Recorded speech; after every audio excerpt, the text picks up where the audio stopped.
Moeg is om vir jou kinders in die badkamer weg te kruip, omdat jy moeg is om hulle te verskree uit frustrasie uit oor geldsituasies. Bly by my. Sien, ek was daai mamma, bietjie meer as 9 maande terug. Ek was 'n draak van 'n ma en ek het geweet dit is nie hoe ek is nie. Ek het geweet dit is nie my persoonlikheid nie, want ek het my kinders lief. Ek sal my eie lewe vir my kinders gee.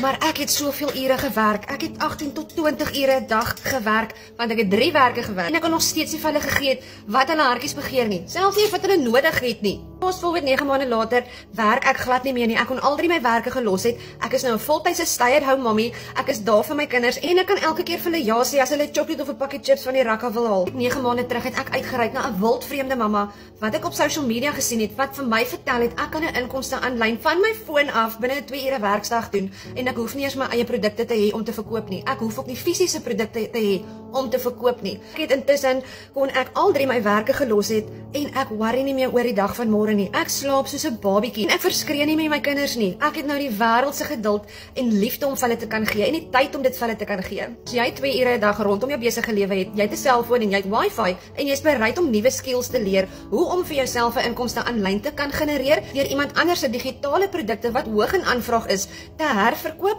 vir 100% profiet in dollars in jou eie bankrekening. Sit vir my draakie in die comments en ek stuur vir jou die presiese stappe wat ek gevolg het om te begin en binne 9 maande al 3 my werke kon gelos het. Ek deel dit met die grootste liefde.